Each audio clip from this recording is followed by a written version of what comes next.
Добрый вечер. Я приветствую вас в студии Сибайского телевидения, где мы встречаемся с вами каждый вторник в прямом эфире в программе «Крупным планом». Зовут меня Алина Полянская, и сегодня гость нашей студии, начальник отдела образования городской администрации нашего города Хасанов Гаес Ахмадулович. Здравствуйте. Здравствуйте.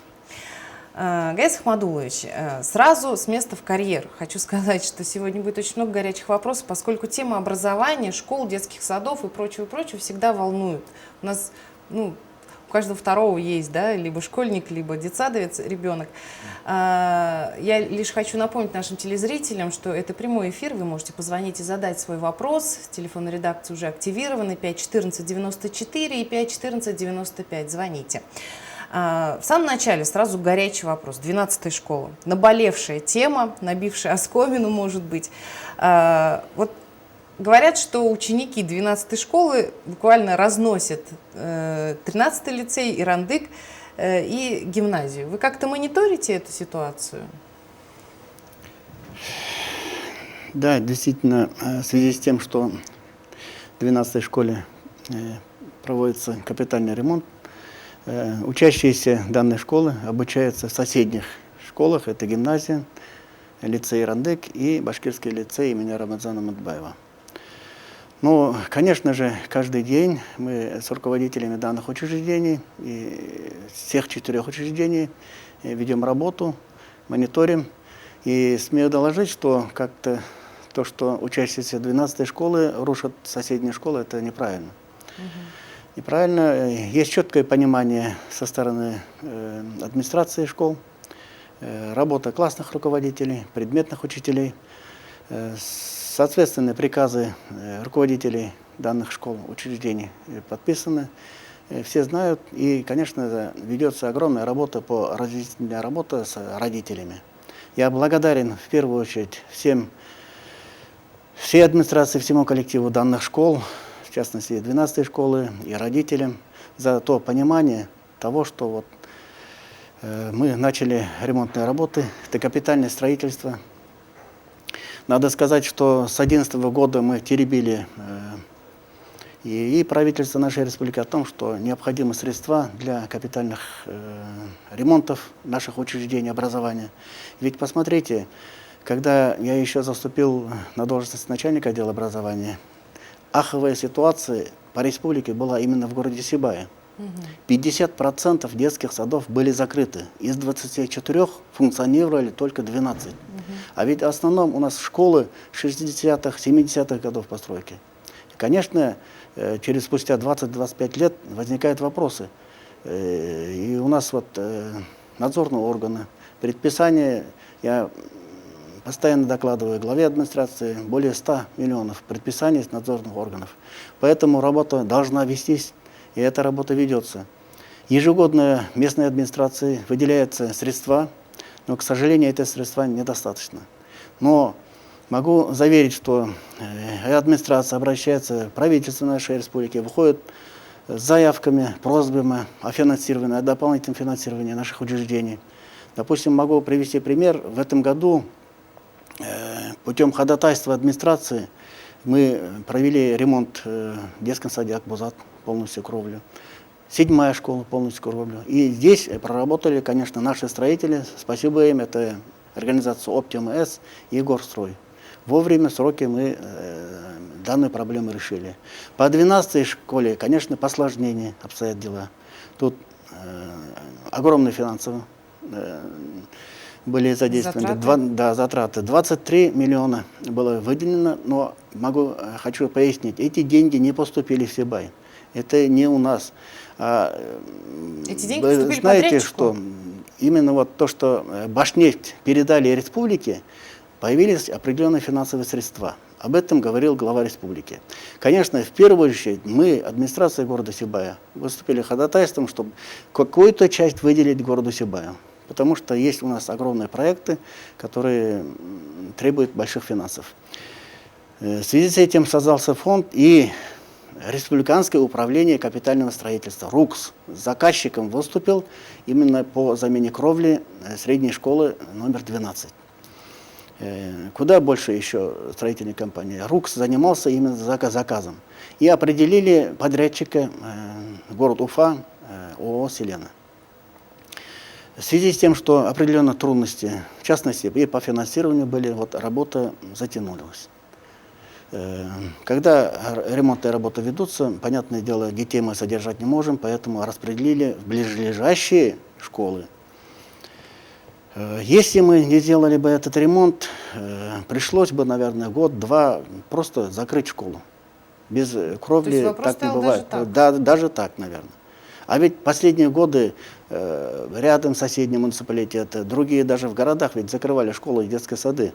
За последние 5 лет мы вообще не закрывали ни школы, ни детские сады. Даже были есть и вопросы оптимизационного характера. Мы говорили о том, что наступит время, когда еще школы нужны будут, дети увеличатся и нужна будет школа. Мы полностью оставили все школы. И все школы работают на сегодняшний день. Я правильно вас поняла, что если бы в этом году не принялись за кровлю 12-й школы, то, возможно, она бы свой новый учебный год не начала? И из года в год ухудшалось состояние кровли. Мы об этом знаем. С 2011 года мы начали просить дополнительное финансирование. И вот, получая такую возможность, конечно, мы не стали отказываться. И вот Республиканское управление капстроительства начало свою работу.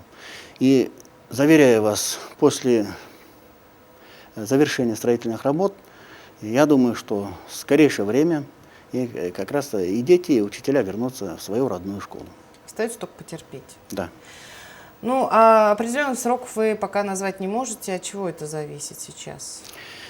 Строители, буквально перед тем, как к вам подойти, я был в 12-й школе, представителям переговорил, они говорят, что металл завтра прибудет.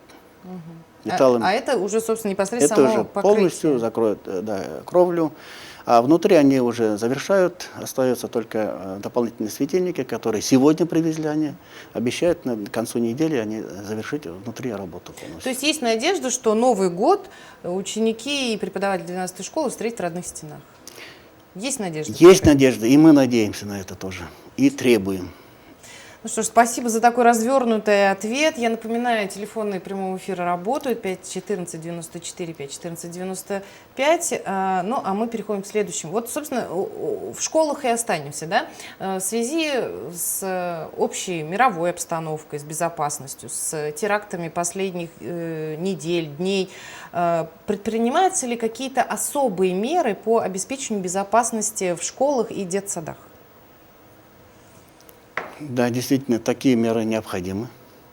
Поэтому же, конечно же, соответствующие приказы по отделу образования, по руководителям школ, учреждений образования, инструктивные письма, инструктажи, работа соответствующих служб, вахтеров, сторожей. Конечно же, мы здесь проработали. Идеальных вариантов, наверное, не знаю, должны быть, наверное, идеальный вариант. Но самое главное, я призываю как родителей, так и коллективы учреждений к бдительности. И, понятное дело, иметь при себе какие-то сотовые номера и отдела МВД, и обращаться в администрацию самих учреждений. Я думаю, что в таком, если порядке будем работать, это будет правильно. То есть со всех сторон пытаться, да? Так, вопросы к нам приносят. Почему подготовительные курсы для первоклашек платные, а в соседней Оренбургской области они бесплатные? И обязательно ли посещать ребенку эти курсы? Я скажу, что есть у нас в школах и бесплатные подготовительные курсы. Это при желании самих родителей. Есть и платные образовательные услуги. Чем это они тоже между собой отличаются? Объемом? Отличается, наверное, и объемом тоже, потому что ребенок может заниматься как в бесплатных подготовительных курсах, потом дополнительно еще в платных образовательных услугах. И тем самым школы наши лицензируются, получают такую возможность. И в дальнейшем, конечно, это как для развития данной школы идет понятие, так и для развития самого ребенка. Ну, обязательно ли, вот вторая часть вопроса, обязательно ли посещать ребенку эти курсы? Посещать дополнительные занятия не обязательно. То есть могут... Имеется в виду платные. А бесплатные? Бесплатные, пожалуйста. Пожалуйста, конечно. Тоже не обязательно. То есть я так понимаю, вопрос в чем? Детей абсолютно всех принимают, да? Или обязательно перед этим посетить курсы? В первый класс. Подготовительную работу надо вести. Надо вести в То есть первый это, класс. в принципе, рекомендация. Рекомендации, да, рекомендательного характера. Но если я талантливый родитель, я могу дома обучить ребенка, да, и Да, просто привести в совершенно первый верно. класс. Совершенно верно. Ну что ж, буду надеяться, что я талантливый родитель. Еще про школу. Первое полугодие учебное незаметно подходит к концу. Остался всего месяц до каникул. Началась ли работа по подготовке летней оздоровительной кампании? Очень хороший вопрос, потому что в этом году очень много изменений в летней оздоровительной кампании. Как мы 3 года тому назад разработали по всей республике единую систему учета детей в дошкольных образовательных учреждениях, так и в этом году планируется открытие республиканской площадки по летнему оздоровлению детей. Мы, соответственно, конечно же, будем готовить свои загородные лагеря. К сожалению, один вопрос есть в плане финансирования. У нас мы будем финансироваться, как и в 2015 году, 2016 год. Ну и тут идут, конечно, поручения правительства о том, что в дальнейшем мы обязаны субсидировать тех детей, в первую очередь именно малообеспеченных семей, многодетных семей такого характера. То есть адресно должно быть. То есть финансирование, естественно, сокращается, как оно сокращается во всех сферах жизнедеятельности. Значит ли, что льготных путевок будет меньше? Да, действительно, льготных путевок будет меньше. Круг льготников сузится. Да, сужится. Ну что ж, я предлагаю родителям быть готовыми к тому, что придется заплатить за ребенка полную сумму, потому что, ну вот потому что так, да? Еще один вопрос. Теперь уже перейдем к детским садам. За последние 2 года в эксплуатацию введены 2 новых детских сада. Насколько вообще это сказалось на ситуации с очередностью в детские сады? Какие еще формы, кроме, ну, собственно, дошкольного учреждения, есть для того, чтобы ребенка дошкольного возраста пристроить в нашем городе? Действительно, у нас в городе очень хороший позитив, очень много открывается детских садов, не только 2, мы собираемся открыть еще 3-й садик в поселке Золото. Ну и, конечно, мы разработали, и данные положения были утверждены на Совете городского округа. Это дополнительные формы охвата дошкольных детей, это и семейное воспитание, это открытие в детских садах групп с кратковременным пребыванием детей. Ну и, исполняя указ президента Российской Федерации, к концу данного года мы уже укомплектовали в нашем городе детей от 3 до 7 лет в детские сады. То есть от 3 до 7 очередей не осталось? Очередей не будет от 3 не до 7. будет к концу года полностью. Да. Немножко объяснить, что такое семейное воспитание. Вот это что за форма? Семейное воспитание – это родитель, который воспитывает 3 и более детей, имеет право написать заявление и имеет соответствующие условия, может и привлечь детей из других семей и у себя воспитывать и получать дополнительные субсидии из местного бюджета на питание, на образование и работать вместе с администрацией конкретно детского сада, работать и воспитывать детей у себя дома. А вот одно время, если не ошибаюсь, порядка 2 или 3 было частных детских садов в городе. Они существуют до сих пор или не выжили? На данный момент, не хочу, что они выжили, действительно затруднения у них были финансовые, поэтому они закрылись. То есть дорого было содержать такой детский сад. Ну вот, если я правильно поняла, то вот это семейное воспитание, оно такое практически частный детский садик, да? Единственное, там есть ограничения по количеству детей. Да.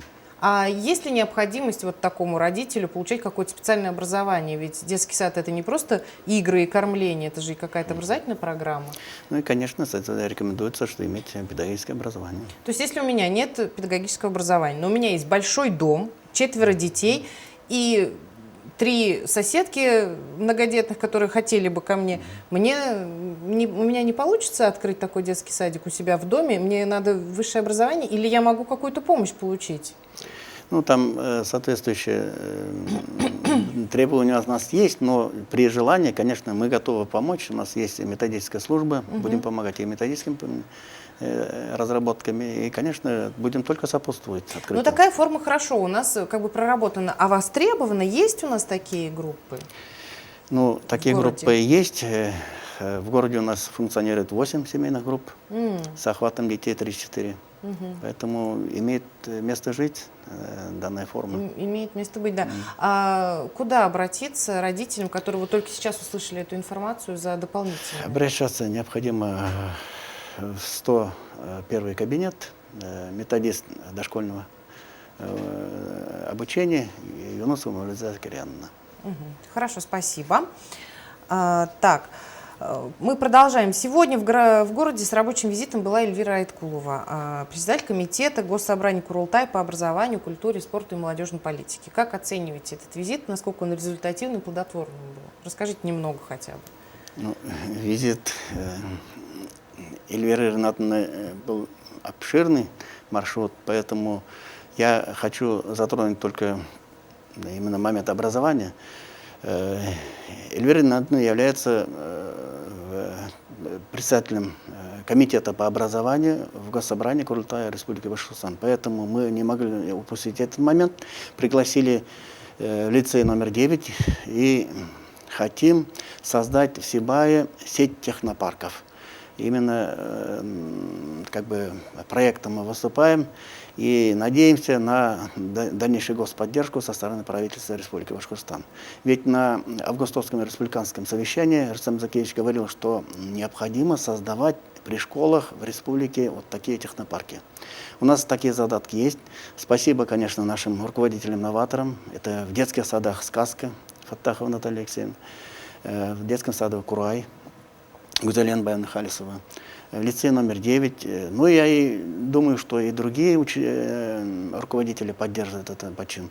И в учреждениях дополнительного образования, в принципе, у нас есть моменты, которые вот работали кружки технического плана, но в дальнейшем мы, конечно, должны их усовершенствовать, работать в системе и дать возможность детям не только в плане того, что вот выпускник поступил в технический вуз, а изначально изюминка нашей идеи в том, что именно с дошкольного возраста детей заинтересовать техническим образованием, готовить инженеров, строителей, конструкторов и так далее. Вот таким проектом мы вышли на Эльвиру Ринатовну. Я думаю, что она пообещала поддержать наш проект. И будем просить государственную поддержку со стороны правительства. Ну, о развитии обязательно нам рассказывайте. Правильно я понимаю, что вот такая вот установка, да, на развитие технопарков при дошкольных учреждениях, учебных и школьных, направлена на то, чтобы наполнить в будущем, на перспективу рынок труда именно специалистами технического профиля? Да. Действительно, это так. Все это как бы укладывается в то, что он сейчас испытывает большой дефицит в инженерах, в технарях.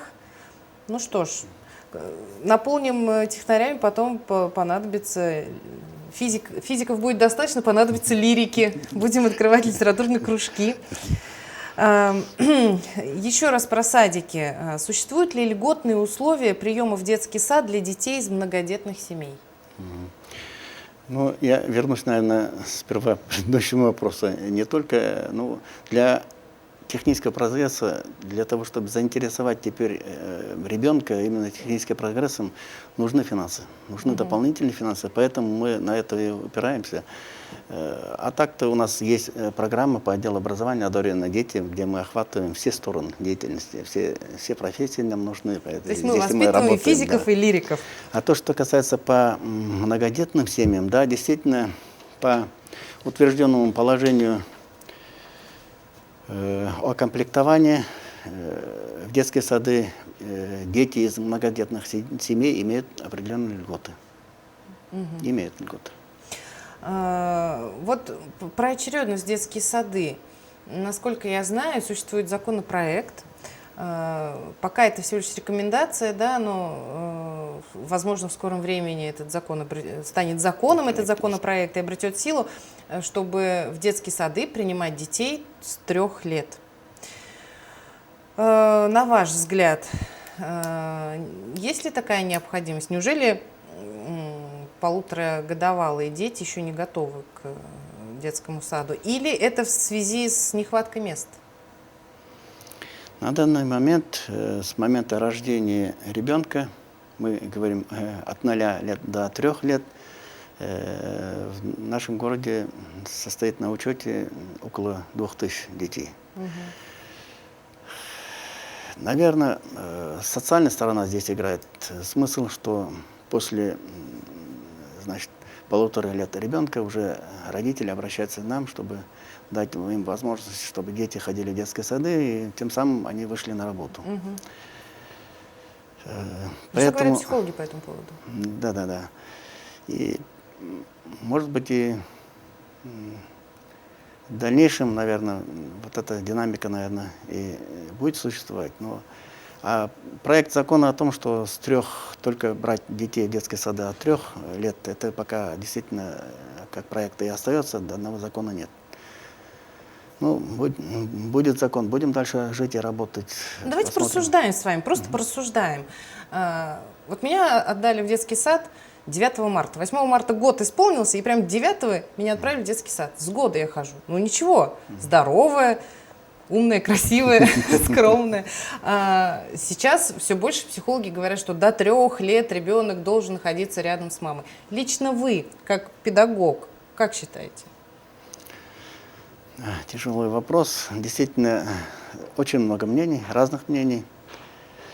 Но я считаю таким образом, если удастся нам создать условия, и материальные, и другие условия в детском саду, можно, наверное, чтобы ребенок ходил, когда ему годик, когда 1,5 года и так далее. Просто самое главное, чтобы были условия. А для этого нужны, собственно, сами детские сады, где эти условия создавать. Да. Ну, все вот так вот по кругу и крутится. Опять же, в детские сады, возвращаем, мы не уходим оттуда. Почему в детских садах собирают столько денег? Фонд группы, фонд садика. И родители покупают еще и хозяйственные, и канцелярские товары. Выделяет ли ГРАНО деньги на детские садики? Давайте таким образом. На совещаниях руководителей и в приказном порядке я запрещаю заниматься вот такими вещами. Запрещаю. Смета учреждения есть. Конечно, в этой смете учреждения расходная часть очень мала. На содержание детских садов, как и содержание других учреждений образования, конечно, недостаточно. Но при желании родителей и при желании каждого родителя помочь данному учреждению, вот такой подход мы приветствуем. Ну, вообще, законно ли, когда воспитатель выдает списки хоз и канцтоваров? Это незаконно, это мы запрещаем. То есть родитель любой может отказаться, ссылаясь вот на ваши слова. На мои слова что может это незаконно. Да. В принципе, хозтоварами, ну я понимаю, там на игрушки, на мебель, на новую, это добровольное пожертвование. Но хозтоварами и канцтоварами обеспечиваются в полном объеме садики города? Предметами личной гигиены, конечно, должны обслуживать сами родители ребенка. А так, чтобы в дальнейшем на содержание гигиены, требования санпина, конечно же, руководители учреждений сами должны по смете изыскивать средства, спонсорские средства привлекать. Да. Ну, то есть опять получается это дело добровольное. Добровольно. Так, вот такой вопрос. Почему младшие воспитатели в садиках получают минимальную зарплату?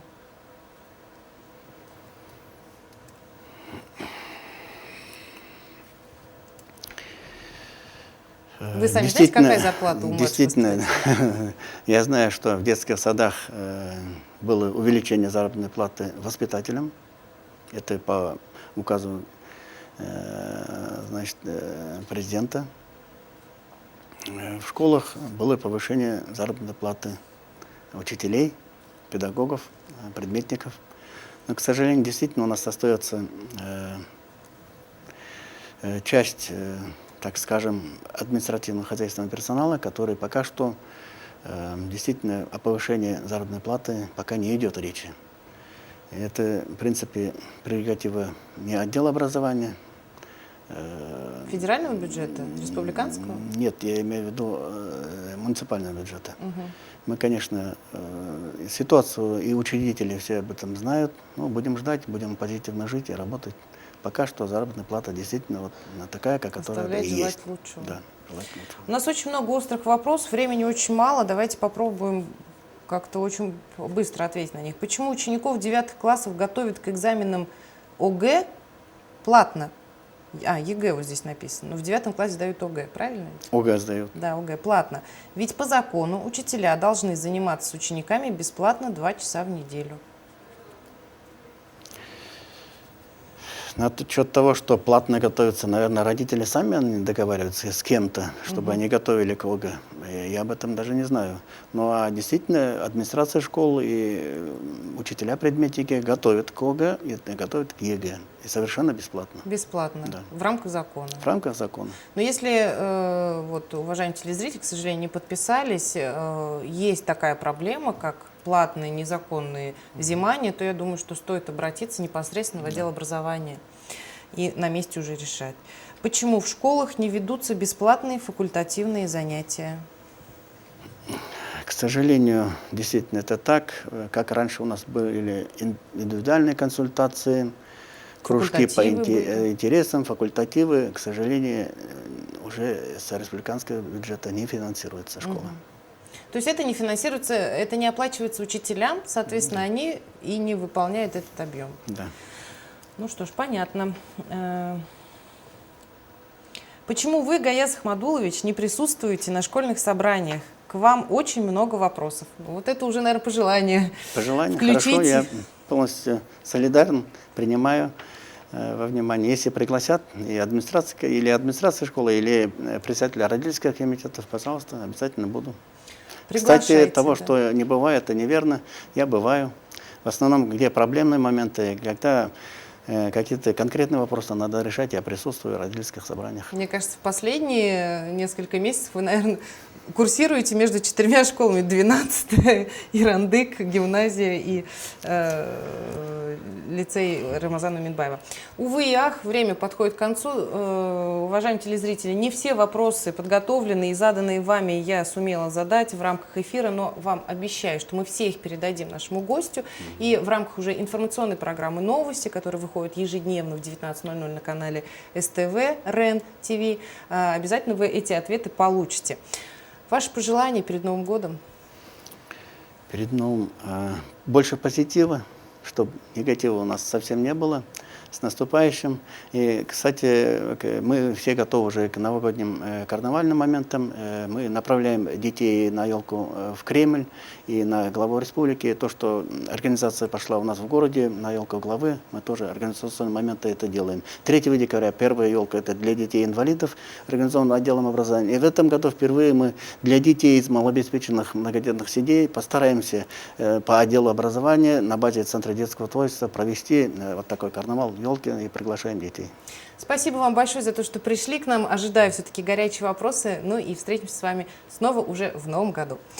Всего доброго, друзья. Это Сибайская студия телевидения. Мы встретимся с вами ровно через неделю в этой же самой студии, когда пригласим сюда того, кто будет интересен вам. С вами была Алина Полянская и программа «Крупным планом». Всего доброго и берегите себя.